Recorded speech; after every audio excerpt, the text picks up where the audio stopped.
नाजरीन आदाब, मैं रदा खानम आपका खैर मकदम करती हूँ सियासत टीवी के special programme review of newspaper में। सियासत टीवी आपके लिए लेकर आया है अखबार से रिलेटेड एक ऐसा प्रोग्राम जिसमें हम आपको आज के अखबार की अहम खबरों के बारे में बताएंगे। इसमें लोकल, नेशनल और इंटरनेशनल खबरों पर डिस्कशन करेंगे और आपको अहम खबरों की जानकारी भी देंगे।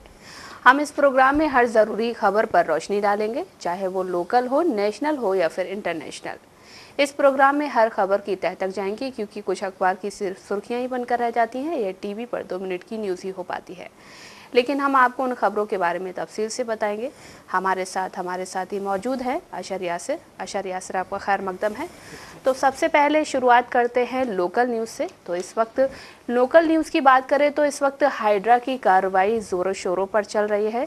इसको लेकर जो सीएम है रेवंत रेड्डी, वो पूरी तरह से प्रखर हैं और उनकी जो प्रक्रिया है वो पूरी तरह से चल रही है। और उन्होंने इस चीज़ को लेकर चेतावनी भी दी है कि चाहे कोई भी हो, उसके खिलाफ कड़ी कार्रवाई की जाएगी। और इसी कड़ी में जो आईटी और उद्योग मंत्री हैं श्रीधर बाबू, उन्होंने आरोप लगाया कि कुछ अवसरवादी ताकतें मूसी निर्वासितों को भड़काने का काम कर रही हैं। जैसा कि देखा जाए, जो फिलहाल के दिनों में जो भाजपा है या जो विपक्षी पार्टी है यहाँ की बीआरएस, वो लगातार जो हाइड्रा है उसको लेकर लगातार कांग्रेस पर हमलावर है। वो बोल रहे हैं जो गरीब है, जो आश्रित है, उनको कांग्रेस सरकार बेघर कर रही है। और इसी को लेकर श्रीधर बाबू ने जो है बीआरएस और भाजपा पर कटाक्ष करते हुए उन पर आरोप लगाया कि वो जो है लोगों को भड़काने का काम कर रहे हैं और लोगों को भड़काते हुए उनको बहुत ही उच्च श्रेणी में लेकर जा रहे हैं। उन्होंने कहा कि इसको लेकर उन्होंने कहा कि चाहे सीएम के भाई हों या दूसरे लोग हों, उनके खिलाफ जो भी होगा उनके खिलाफ कार्रवाई की जाएगी और सभी को एक ही नज़रिए से देखा जा रहा है। बिल्कुल, जिस तरह से इस वक्त तेलंगाना में हाइड्रा का लेकर के एक जो राजनीति चल रही है, उसमें कहीं ना कहीं अपोजिशन भी इसका जो है विरोध कर रही है। और साथ ही वो यहाँ के जो मतलब जो पार्टी कांग्रेस पार्टी सत्ता में है, उसके भी कई लीडर्स ऐसे हैं जो कहीं ना कहीं हाइड्रा का विरोध कर रहे हैं। वहीं इस बीच जो यहाँ के कांग्रेस के सीनियर लीडर हैं, उनका नाम है जयप्रकाश रेड्डी, उर्फ जो उनको लोग जानते हैं जग्गा रेड्डी के नाम से। उन्होंने भी कहा है कि हमारे यहाँ संगा रेड्डी के लोग जो हैं हाइड्रा की वजह से काफ़ी ज़्यादा चिंतित है, काफ़ी ज़्यादा परेशान है। वहीं साथ ही बंडी संजय ने बोला है कि एक बार सरकार को दोबारा से इस पे जो है मतलब क्या बोलते हैं, चिंतन करना चाहिए, सोच विचार करना चाहिए। क्योंकि अगर यहाँ के अवाम पे कुछ हुआ तो बीजेपी उसके साथ खड़ी है। और बीजेपी इस हाइड्रा की कार्रवाई को कहीं ना कहीं गलत जो है वो क्या बोलते ठहराती है। और वहीं आज सुबह में एलबी नगर के जो एमएलए उन्होंने भी कहा है कि हाइड्रा का बुलडोज़र अगर कहीं जाएगा तो सबसे पहले वो मतलब क्या बोलते मेरे से हो करके जाएगा, मतलब मैं आगे खड़ा हूँ उसके, और वो कहीं भी जा रहा है अगर कुछ इस तरह की कार्रवाई कर रहा है तो हम उसके साथ हैं। आप देखिए कि अभी 2 दिन पहले जो यहाँ पे प्रोटेस्ट हो रहे थे, उसमें भी जो महिलाएं थीं वो कहीं ना कहीं कांग्रेस सरकार पे काफ़ी ज़्यादा हमलावर थीं। कांग्रेस सरकार को वो पता नहीं क्या क्या बोल रही थीं। उसमें उन्होंने ओवैसी को भी बोला कि ओवैसी इस वक्त अपने घर पे बैठे हुए हैं, वोट मांगने के समय वो जो है पदयात्राएं करते हैं, वो जो है गली गली में जा कर के वोट मांगते हैं, लेकिन इस वक्त उनका कोई भी नेता बाहर नहीं आया है। तो इस वक्त जो ये कार्रवाई हो रही है उसको लेकर के हैदराबाद में हाइड्रा की जो कार्रवाई है उस पर काफ़ी ज़्यादा लोगों को मतलब टेंशन है, वो काफ़ी परेशान है। हालांकि जो यहाँ की गवर्नमेंट है उसने बोला है कि हम 2 BHK मकान देंगे, लेकिन कहीं ना कहीं जो आवाम है वो कह रही है कि हमें मकान नहीं चाहिए, हम यहीं पैदा हुए और हम यहीं इसी घर में मरेंगे, ठीक है। और कई लोगों ने तो यहाँ तक बोल दिया कि हम मर जाएंगे लेकिन ये घर नहीं छोड़ेंगे, हमको आप फ्लैट मत दो, हमें आप जो है कहीं ना कहीं हमारी जो ज़मीन है वो दे दो, उसका पैसा दे दो, हम फ्लैट में नहीं जाना चाहते क्योंकि हम लोग बचपन से यहीं रहे, हमारे बाप दादा यहीं रहे, हम यहीं रहे हैं, तो हम यहाँ से कहीं जाना नहीं चाहते, हम यहीं पे रहेंगे और मतलब इस जो घर है या इस जगह को छोड़ करके नहीं जाएंगे। तो वहीं जब कोई इस तरह की कार्रवाई होती है तो मतलब जो वहाँ की अपोजिशन पार्टी होती है वो भी काफ़ी ज़्यादा एक्टिव हो जाती है। जिस हिसाब से यहाँ पे देखा जाए तो बिहार से एक्टिव है, KTR रोज़ कुछ ना कुछ नया मतलब वो करते रहते हैं ट्वीट, और मतलब मीडिया के सामने आके बोलते हैं, वही हरीश राव बोलते रहते हैं। और अगर बीजेपी को देखें तो राजा सिंह या फिर बंडी संजय, ये लोग भी काफ़ी ज़्यादा बोलते रहते हैं। तो इस तरह की कार्रवाई को लेकर के कहीं ना कहीं कांग्रेस यहाँ पे घिर गई है और कांग्रेस को जल्द कोई एक नया निर्णय लेना चाहिए कि भाई इसमें कुछ चीज़ें, देखिए आप रिदा जो होती हैं वो कहीं ना कहीं झूठ पे फैलाई जाती हैं, मतलब एक वो क्या कहते हैं वायरल कर दी जाती है झूठ, लेकिन उसमें आकर के सरकार के किसी मंत्री को एक अच्छा बयान देना चाहिए कि भाई ऐसी ऐसी चीज़ें हैं, ये चीज़ें जो आप तक पहुंचाई जा रही हैं ये गलत है, ताकि लोग सेटिस्फाई हो सके, ताकि लोग मतलब हो सकें और चैन की नींद सो सकें कम से कम। क्योंकि वहाँ पे तो सबको ये लग रहा है कि हमारा भी घर तोड़ा जाएगा, हमारा भी घर तोड़ा जाएगा। तो इसको लेकर के मतलब जाहिर है कि हर एक के उसमें एक टेंशन होती है कि घर बनाने में बहुत वक्त लगता है। जी। उसके बाद वो अगर हाइड्रा का बुलडोजर आकर के एक बार में गिरा देगा तो उसका तो नुकसान काफ़ी होता है। हालांकि जैसा कि आपने बोला कि महिलाएं इसको लेकर बहुत ही गुस्से में है, हालांकि उन्होंने विरोध प्रदर्शन भी किया है। सीएम रेवंत रेड्डी को उन्होंने खरी खोटी भी सुनाई और उन्होंने ये भी कहा है कि हमें जो है यहाँ की सरकार बेघर करना चाहती है। हालांकि जो यहाँ के डिप्टी सीएम है मल्लू भट्टी विक्रमार्क, उन्होंने एक ट्वीट करते हुए उन्होंने एक बयान देते हुए उन्होंने कहा कि इस तरह से जो झीलों पर जो मकान जो अवैध निर्माण किए गए हैं उससे जो है बाढ़ के आने का खतरा है और इसी से बचाने के लिए हम ये सारी चीज़ें कर रहे हैं। बिल्कुल, जिस तरह से आप देखें अभी हाल ही में कुछ जगहों पे बाढ़ आई थी, उससे नुकसान हुआ था, उसको लेकर के आप कुछ और प्लान कीजिए, आप कुछ मतलब नया कीजिए, लेकिन इस तरह से किसी का घर गिरा देना ये कहीं ना कहीं मतलब लोगों के लिए सही नहीं है और आपकी पार्टी के लिए भी नहीं सही, क्योंकि लोग अब आपके खिलाफ हो गए जी।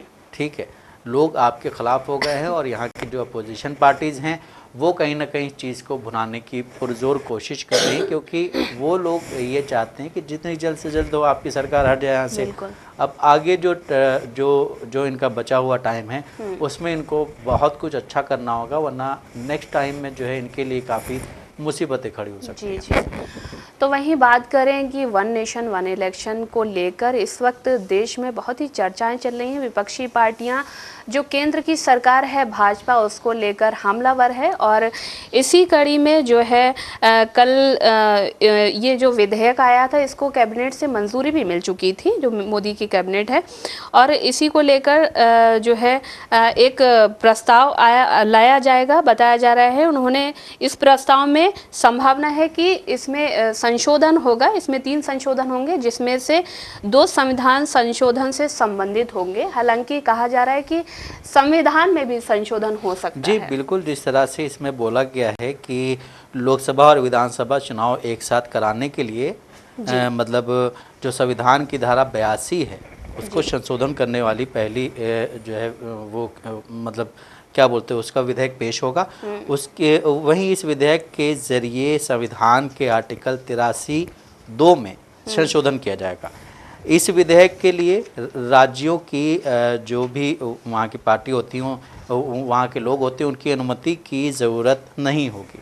मतलब ये अगर वो क्या बोलते हैं इसमें अगर हो जाएगा संशोधन तो राज्यों की अनुमति के बिना भी वो इलेक्शन करवा सकते हैं। ठीक है, इससे जो राज्यों की अपनी एक जो वो होती है क्या बोलते हैं धारणा नहीं इसको कहेंगे कि राज्यों की अपनी मतलब वो कब इलेक्शन कराएंगे उन पर भी निर्भर करता है ना, तो ये उनसे छीन ली जाएगी। ठीक है, उसके बाद इलेक्शन होगा। ठीक है, वहीं दोनों चुनाव वहीं अगर देखा जाए तो दोनों चुनाव एक साथ जो मतलब वहाँ के निकाय चुनाव हैं उनको एक साथ कराने के लिए भी एक विधेयक पेश किया जाएगा। ठीक है, इन सब विधेयकों का मतलब यही है कि कहीं ना कहीं सरकार जो है सिर्फ अपने हिसाब से काम करना चाहेगी। मतलब केंद्र में अगर आप बैठे हुए हैं तो आप अगर चाहेंगे जब चाहेंगे तब इलेक्शन होगा।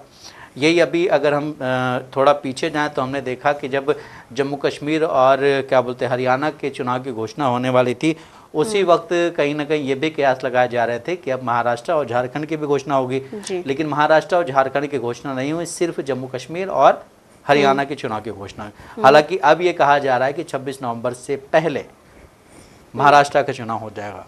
ठीक है, तो इस सब चीज़ों को लेकर के मतलब ये जो है ये जो क्या बोलते हैं संशोधन किए जाएंगे कि आप स्टेट से सारी जिम्मेदारियां छीन लेंगे।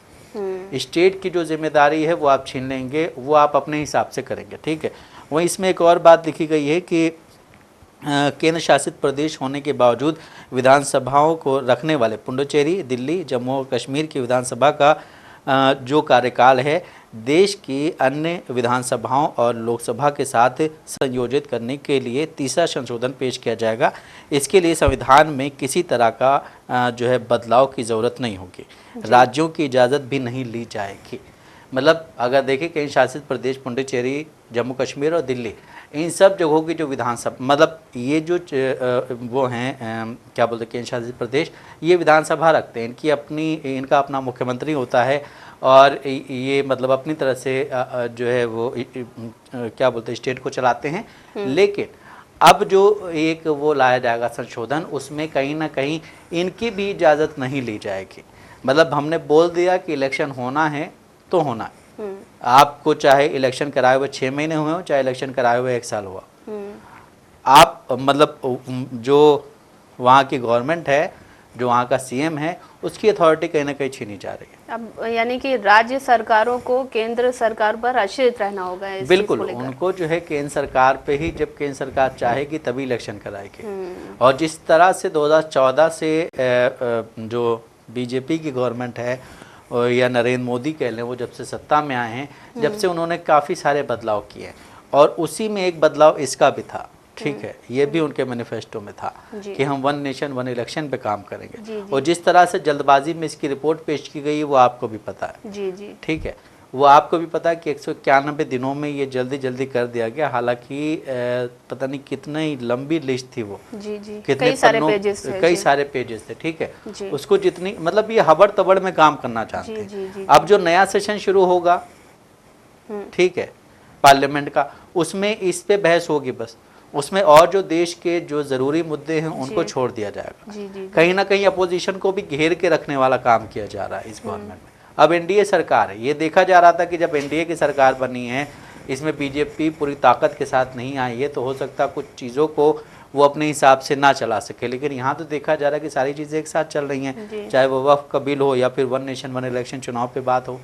कैबिनेट ने मंजूरी दे दी। कैबिनेट में तो एनडीए के लोग भी है ना। बिल्कुल, कैबिनेट में सिर्फ मोदी की मतलब क्या बोलते हैं बीजेपी के लोग नहीं है। जी। ठीक है, उसमें सारे लोग हैं। लेकिन फिर भी इसमें अगर आप देखें तो ये जो मीटिंग है उसमें एक बार में पारित कर दिया गया इसको। और नेक्स्ट जो वो चलेगा सेशन, उसमें इस पे बात की जाएगी। बात क्या की जाएगी, इसको आड़ में कहीं ना कहीं हो सकता कुछ और होने वाला। हाँ बिल्कुल, उसकी भी तैयारी चल रही। जी, बड़ा करने की कोशिश की जा रही होगी।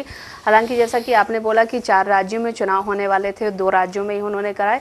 और उन्होंने ये भी दावा किया, जो केंद्र की सरकार है, कि कुछ सुरक्षा कारणों की वजह से चुनाव को स्थगित करके जो है उनकी तारीख आगे बढ़ा दी गई और 2 ही राज्यों में चुनाव कराए गए।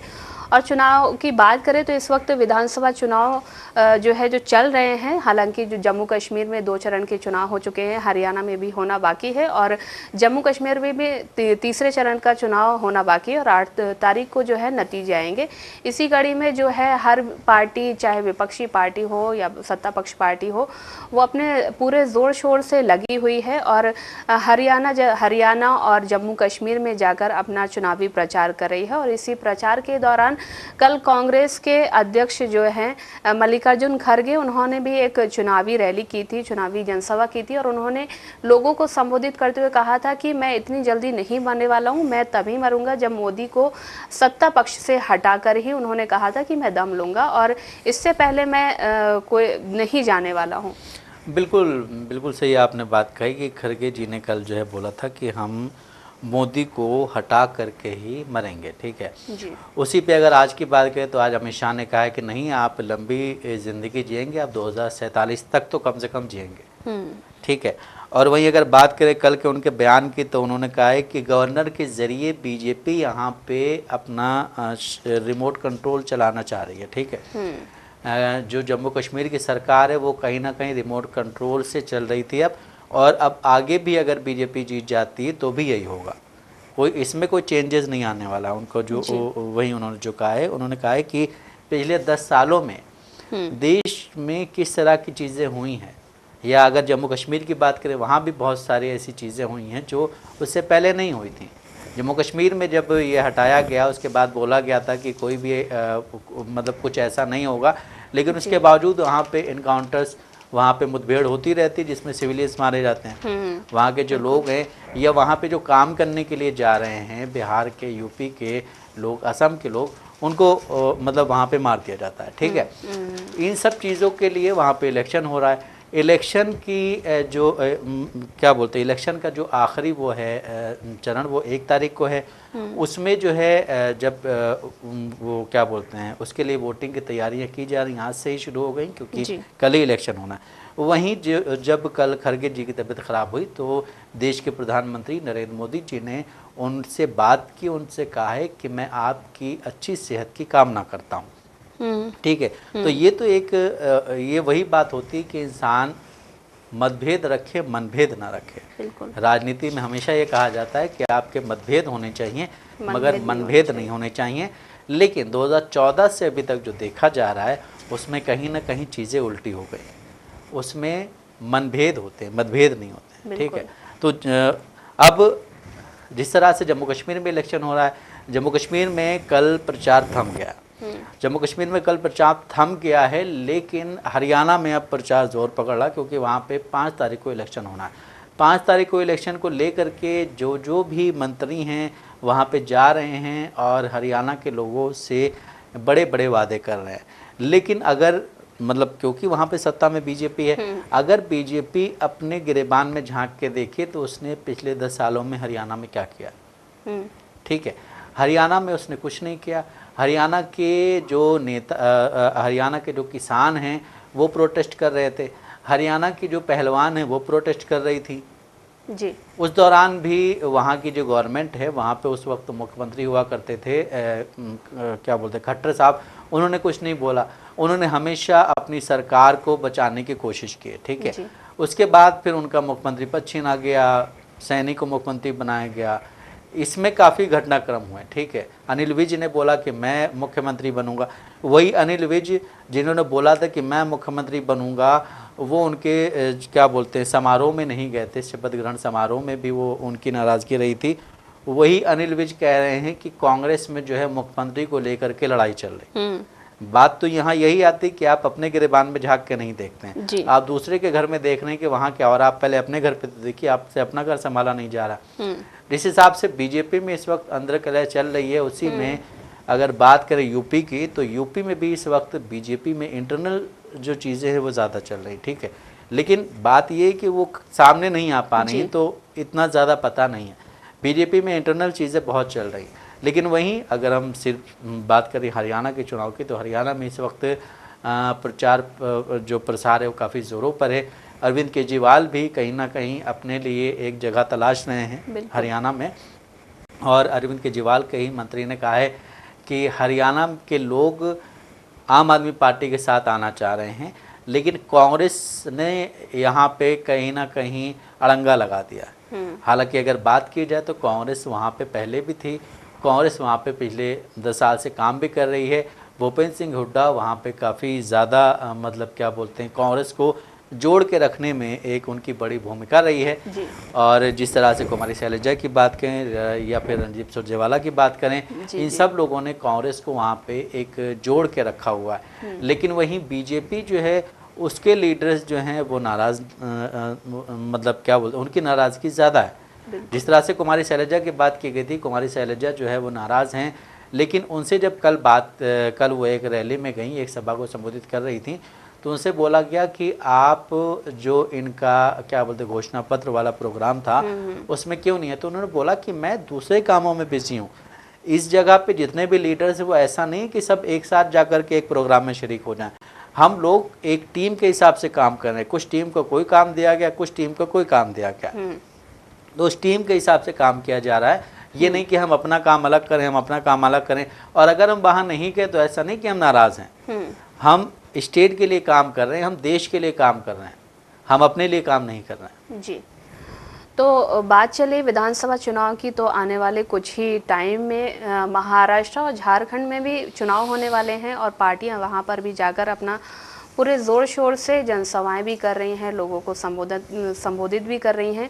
और लोगों से जुड़ने का काम कर रहे हैं। और इसी कड़ी में महाराष्ट्र में जो है चुनाव जो होने वाले हैं उसमें जो आरपीआई नेता हैं रामदास अठावले ने, उन्होंने भाजपा से एनडीए से एक बड़ी मांग कर दी है। उन्होंने 12 सीटों की मांग कर दी है भाजपा से, एनडीए पार्टी से। और उन्होंने कहा है कि जो प्रदेश अध्यक्ष हैं भाजपा के, उन्होंने उनको चिट्ठी भी लिखी है। और बताया जा रहा है कि इस चिट्ठी में उन्होंने लिखा है कि मुझे जो है, उन्होंने कुछ इलाकों के नाम लेते हुए, कुछ ज़िलों के नाम लेते हुए उन्होंने कहा है कि मुझे इन ज़िलों से जो है सीटें चाहिए, मुझे 12 सीटें चाहिए।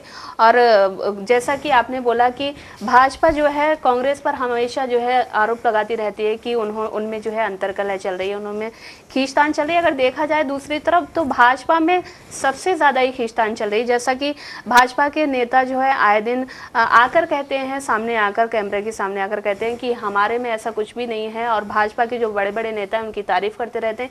अगर बात आती है चुनाव की तो कहीं ना कहीं एक बगावत जो है नजर आ जाती है। बिल्कुल, जिस तरह से अभी कुछ दिन पहले चिराग पासवान का एक बयान सामने आया था। चिराग पासवान की पार्टी ने बोला था कि यूपी की जो 10 सीटों पे उपचुनाव होने वाला है उसमें हम भी भूमिका निभाएंगे अपनी। ठीक है, उन्होंने ये कहा था कि हम बिहार में एनडीए के साथ हैं, हम हम मतलब उसमें क्या बोलते हैं, जब वो होगा इलेक्शन लोकसभा का, तो लोकसभा में हम एनडीए के साथ हैं, हम बिहार में एनडीए के साथ हैं। लेकिन उसके बाद हम कहीं भी अगर जा रहे हैं तो हम एनडीए के साथ नहीं हैं जी। हम बीजेपी में उसके साथ नहीं हैं, हम अकेले चुनाव लड़ेंगे। जिस तरह से अभी कुछ दिन पहले जो है अगर देखा जाए तो क्या बोलते हैं, आरएलडी ने भी बोला था कि अगर हम कश्मीर में चुनाव लड़ेंगे तो हम कश्मीर में एनडीए के साथ चुनाव नहीं लड़ेंगे, हम एनडीए से अलग चुनाव लड़ेंगे। ठीक है, लेकिन वहीं अगर आम आदमी पार्टी और कांग्रेस अलग चुनाव लड़ती है तो ये कहते हैं कि इंडिया अलायंस में फूट पड़ गई है। लेकिन आप अपने में नहीं झांकते, बात वही सामने आ रही कि आप अपने में नहीं झांकते हैं। ठीक है, बिल्कुल। और जिस तरह से आपने बात की रामदास अठावले की, तो उन्होंने कहा है कि अगर रिपब्लिकन पार्टी महायुति के साथ है तो उन्होंने कहा है कि मुझे लगता है कि सत्ता में आने में कोई समस्या नहीं है। वहीं अगर बात करें जो उन्होंने सीटें मांगी हैं, उन सीटों को लेकर के ये बयान अभी सामने आया है कि उनका कहना है कि कम से कम जो आपने बोला कि 12 सीटों का जी। वहीं जो वहाँ के बीजेपी के वो हैं, उन्होंने कहा है कि 8 से 10 सीटें मिल सकती हैं, लेकिन उस पर भी चर्चा होनी बाकी है। ठीक है, अब अगर बात करें वहाँ पे जब इलेक्शन होना है, वहाँ के इलेक्शन को लेकर के, तो अब तक महाराष्ट्र में विधानसभा की तारीखों का ऐलान तो नहीं हुआ, लेकिन इलेक्शन से पहले जो मुकाबला है तो महाविकास अघाड़ी और महायुति में देखा जा रहा है। महायुति में जो है शिवसेना जो है वो क्या बोलते हैं, शिंदे की पार्टी है जो मुख्यमंत्री हैं वहाँ के, और एनसीपी क्या बोलते हैं, अजीत पवार की पार्टी जो डिप्टी सीएम है। वहीं अगर हम उसकी बात करें क्या बोलते हैं महाविकास अघाड़ी की, तो उसमें उद्धव ठाकरे हैं यूबीटी, और क्या बोलते हैं कांग्रेस है, एनसीपी शरद पवार की पार्टी है। ठीक है, इस हिसाब से अगर देखा जाए तो वहाँ पे कहीं ना कहीं महाविकास अघाड़ी ज़्यादा मजबूत लग रही है जी। उसके अगर आप देखें कि महायुति और महाविकास अघाड़ी में काफ़ी फ़र्क है वहाँ पे। ठीक है, क्योंकि कहीं ना कहीं शिंदे जब शिवसेना से निकल करके वो गए एनडीए के साथ, उन्होंने अपनी क्या बोलते हैं जो उसकी क्या बोलते हैं शिवसेना की जो पार्टी लोगो था वो भी लिया। ठीक है, और इसी तरह अजीत पवार भी निकल के चले गए उधर, तो वहाँ की आवाम कहीं ना कहीं उनसे नाराज़ है। वहाँ की आवाम जो है वो बाला साहब ठाकरे को बहुत मानती है। ठीक है, बाला साहब ठाकरे को मानती है और शरद पवार को बहुत मानती है। ठीक है, शरद पवार और उद्धव ठाकरे, इन लोगों ने वहाँ पे जो अपनी एक वो बनाई है, इसमें कांग्रेस भी है और भी कुछ पार्टियां हैं वहाँ पे जो बहुत छोटी पार्टी क्षेत्रीय पार्टियां हैं, लेकिन ये तीन पार्टियां, उधर 2 पार्टियां बहुत मजबूत हैं। ठीक है, बीजेपी, शिंदे की शिवसेना, और एनसीपी वो क्या बोलते हैं अजीत पवार वाली, और इधर शिवसेना यूबीटी और क्या बोलते हैं नेशनल वो एनसीपी एससीपी और कांग्रेस। ये तीनों मतलब अपनी अपनी जगह पे मजबूत पार्टियां हैं, लेकिन चूंकि अभी चुनाव की घोषणा हुई नहीं है, चुनाव को लेकर के बोला गया है कि 26 नवंबर को महाराष्ट्र विधानसभा का कार्यकाल समाप्त हो रहा है, चुनाव इससे पहले किया जाएगा। वहीं इस बीच जो भी त्यौहार आ रहे हैं हिंदुओं के, उन त्योहारों को भी मद्देनज़र रखा जा रहा है। ठीक है, उन त्योहारों के बाद ही ये इलेक्शन होगा, लेकिन 26 नवंबर से पहले इलेक्शन कराने की घोषणा की गई है। वहीं अगर आप देखिए कि एक साथ भी अगर हो जाता है इलेक्शन, जम्मू कश्मीर, हरियाणा, झारखंड और महाराष्ट्र, तो कम से कम ये जो बार बार का इलेक्शन वाला ये नहीं होता। एक साथ में 4 स्टेट मतलब क्या बोलते 4 चुनाव हो सकते थे, ठीक है, लेकिन नहीं हुए। क्यों नहीं हुए, इसके बारे में बोला गया कि कुछ चीज़ें हैं जो सुरक्षा कारणों का हवाला दिया गया था, और भी बहुत सारी बातें बोली गई थी। लेकिन वही जब हम बात करते एक क्या बोलते हैं वन नेशन वन इलेक्शन की, तो आप किस तरह से इतनी जल्दी इलेक्शन करवा पाए? एक देश में एक ही साथ ऐसा चुनाव कैसे हो सकता है? बिल्कुल, जिस तरह से उसने क्या बोलते हैं जो क्या बोलते हैं ये शिवसेना यूबीटी के जो सांसद हैं एमपी संजय राउत, उन्होंने कहा है कि नरेंद्र मोदी 75 साल के होने से पहले अपनी सारी जिद पूरी करेंगे, जिसका खामियाजा देश को भुगतना पड़ेगा और देश के युवाओं को भुगतना पड़ेगा, क्योंकि युवाओं के लिए रोजगार नहीं है, युवाओं के लिए सारी चीज़ें महंगी हुई हैं। देश में इस वक्त महंगाई चरम पे है, ठीक है। अगर आप बात करें इन जो मतलब क्या बोलते हैं बहुत ज़रूरी चीज़ें, उसमें तेल हो गया, प्याज हो गई, आलू हो गया, दाल हो गई, ये सारी चीज़ें महंगी, इस पर भी बात नहीं हो रही जी। ठीक है, सरकार बनाने के बाद हम क्या करेंगे ये नहीं, जो चीज़ें अभी हैं उन पे बात होनी चाहिए जी। जिस तरह से जैसे कि रोज़मर्रा की जो चीज़ें हैं लोग उन्हीं से जूझ रहे हैं जो गरीब हैं। जैसा कि सरकार बात करती है कि हम गरीबों के साथ हैं और जो वंचित हैं, जो पिछड़े हैं, उनके साथ हैं, लेकिन देखा जाए जिस तरीके से सरकार बात करती है तो कहीं ना कहीं उनका हक छीना जा रहा है वंचितों से, पिछड़ों से, दलितों से या गरीब हैं। जैसा कि बेरोज़गारी बढ़ रही है, जैसा कि आपने बात किया, महंगाई बढ़ रही है, जो रोज़मर्रा की चीज़ें हैं, जो ज़रूरी सामान है, लोगों को डेली चाहिए रहते हैं, वही चीज़ें अगर आप महंगी कर दोगे तो जो गरीब हैं जिसके बारे में आप बात करते हैं वो खाएंगे क्या? और बात करें कि जिस तरीके से एक जो संजौली के जो शिमला है, शिमला के संजौली मस्जिद का जिस तरीके से विवाद बढ़ रहा था, अब वही दूसरा विवाद महाराष्ट्र में भी छिड़ गया है। महाराष्ट्र के पिपरी चिंचवाड़ में एक मस्जिद है दारुल उलूम जामिया इनामिया, उसको तोड़ने का मामला सामने आया है और वहाँ पर जो है जो MIM के जो प्रमुख हैं असदुद्दीन ओवैसी, उन्होंने उस पर शिंदे सरकार पर पलटवार किया है। उन्होंने कहा है कि आप इस तरीके से कैसे करते हो, और उन्होंने कहा है कि वहाँ पर हज़ारों मकान हैं, वहाँ पर सिर्फ आपने एक मस्जिद को अवैध बताकर तोड़ दिया, लेकिन जो हज़ारों मकान हैं आपने उनको नहीं तोड़ा। आप इस तरीके की राजनीति करके आप अपने आप को चमकाना चाहते हैं। बिल्कुल, इसमें जो है वहाँ के जो डिप्टी CM हैं देवेंद्र फडणवीस, उनका बयान सामने आया। उन्होंने कहा है कि भाई ये जो कार्रवाई हो रही है ये कोर्ट के का जो क्या बोलते हैं निर्णय है उस पर कार्रवाई हो रही, ठीक है। उन्होंने कहा है कि कोर्ट ने इससे पहले भी अवैध निर्माण हटाने को कहा था, उस वक्त भी BMC अवैध निर्माण हटाने के लिए पहुंची थी, तब ये अपील की गई थी कि ईद के बाद अवैध निर्माण को हटा दिया जाएगा। वहीं इसके बाद BMC की टीम वहां गई। BMC के पहुंचने पर मस्जिद कमेटी ने कहा कि हमें 3 से 4 दिनों का समय चाहिए, ठीक है। उसके बाद फिर वो जब दोबारा वहां गए तो कहीं ना कहीं फिर वो चीज़ें बाद में आई। लेकिन इस बीच अगर देखें तो इस वक्त ये बोला जा रहा है कि मस्जिद बहुत पुरानी है, ठीक है, बहुत पुरानी मस्जिद है। उस दौरान जो मस्जिद बनी थी वो उस हिसाब की जो क्या बोलते उस वक्त की जो वहाँ की आबादी थी मुसलमानों की, इस हिसाब से बनी थी। लेकिन जिस तरह से आबादी बढ़ रही है उस हिसाब से वहाँ पे लोग पूरे आ नहीं पाएंगे। एक बार तो आप कहते हैं कि आप रोड पे नमाज ना पढ़ें, आप पार्क में नमाज ना पढ़ें, ठीक है, आप कहीं भी नमाज ना पढ़ें, आप सिर्फ मस्जिद में नमाज पढ़ें, तो फिर अगर मस्जिद में जगह कम होगी तो जाहिर है कि मस्जिद में और फ्लोर बनेंगे, और फ्लोर बनेंगे तो उसको आप अवैध निर्माण बता रहे हैं। तो ये कहीं ना कहीं सही नहीं है कि आप अगर मस्जिद के ऊपर कोई मतलब वो बनना है फ्लोर, तो उसमें वो आपसे पैसा नहीं ले रहे हैं, ठीक है, वो अपने पैसों से चंदा करके जिस तरह से वो मस्जिद बना रहे हैं, ठीक है, डोनेट लोग जो है डोनेट कर रहे हैं उसके लिए, वो अपनी मस्जिद बना रहे हैं। लेकिन वो मस्जिद बनने के बाद ये कहा जाता है कि ये हिस्सा अवैध है, इसको गिरा दो। तो जाहिर है कि आप मतलब नमाज भी नहीं पढ़ने देना चाहते हैं मुसलमानों को, और अगर मुसलमान कहीं बाहर नमाज पढ़ेगा तो उसके लिए पुलिस आकर के उसको लातों से मारेगी, डंडे बरसाएगी, और ये कहा जाएगा, एक पूरी मुहिम चलाई जाएगी कि मुसलमान जो है रोड पे नमाज पढ़ रहे हैं उस रोड को साफ़ करने के लिए कहीं ना कहीं वहाँ पे क्या बोलते हैं, वहाँ पे गोबर ला के रख दिया जाएगा, वहाँ पे हवन किया जाएगा, वहाँ पे हनुमान चालीसा पढ़ा जाएगा।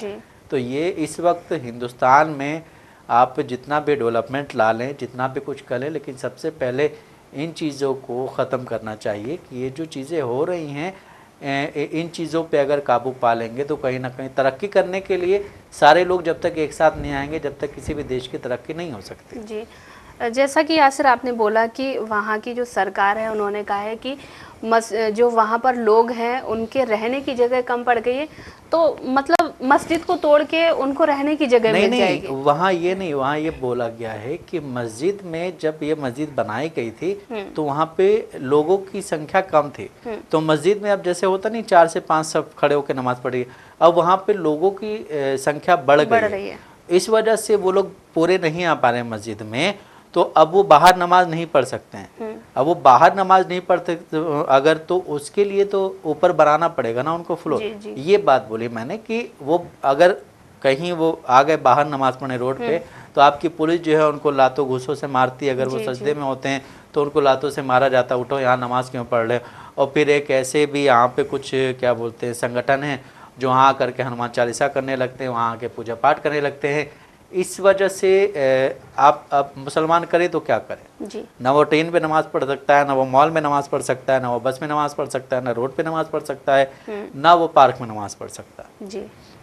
तो जिस तरह से मामला चल रहा है, चाहे वो शिमला का हो, महाराष्ट्र का हो, या चाहे कोई भी राज्य हो, इस तरीके से जो अवैध निर्माण बता के मस्जिदों को तोड़ा जा रहा है, तो कहीं ना कहीं एक जो सरकार है उसको कहीं ना कहीं इस चीज़ के बारे में सोचना चाहिए कि आज अगर हम ये दूसरे समुदाय के साथ कर रहे हैं तो कल हमारे साथ भी ये चीज़ हो सकती है। अगर वहाँ पर अगर मस्जिद भी हो, मंदिर भी होगा, तो आने वाले दिनों में वो उसको भी तोड़ सकते हैं। देखिए, जिस हिसाब से अगर आप बोल रहे हैं कि हमारे साथ भी हो सकती है, अभी जिस तरह से बांग्लादेश में केसेस सामने आए थे, बांग्लादेश में जो है उन्होंने किसी हिंदू को नुकसान नहीं पहुंचाया। अब जब ये कि एक भीड़ आ रही है, उस भीड़ में हिंदू मुसलमान नहीं देखा जा रहा है, उस भीड़ में जो भी आ रहा है उसको जो है वो कहीं ना कहीं हटाया जा रहा है, ठीक है।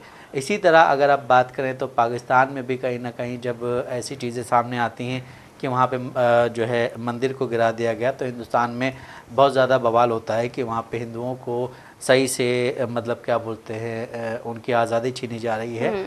आप हर जगह की बात करते हैं, लेकिन आप अपने देश में देखिए, आपके देश में क्या हो रहा है जी। हर दूसरे दिन एक खबर आती है कि फ़लाँ मस्जिद के ख़िलाफ़ ये हो रहा है, फ़लाँ मस्जिद के ख़िलाफ़ वो हो रहा है। उसके बाद फिर आप कहते हैं कि हाँ हमारे जो पड़ोसी राज्य पड़ोसी देश हैं वहाँ पे हिंदुओं के साथ ये हो रहा है जी। जैसा कि बोला कि आप दूसरे देशों को देखते हैं, अपने देश में भी देखिए, तो आप अपने देश के जो अल्पसंख्यक समुदाय के लोग हैं या जो भी दूसरे समाज के लोग हैं उनके साथ ही न्याय नहीं कर रहे हैं, उनके साथ ही पक्षपातपूर्ण जो है न्याय कर रहे हैं। तो जैसा कि नाज़रीन आपने देखा कि हमने आपको न्यूज़पेपर के ज़रिए हम खबरों से रूबरू कराया है। ऐसी ही ज़रूरी खबरों से रूबरू होने के लिए हमारे साथ इस प्रोग्राम से जुड़े रहें, और अगर आपकी इस प्रोग्राम से रिलेटेड कोई भी राय है तो हमें कमेंट बॉक्स में ज़रूर लिखें।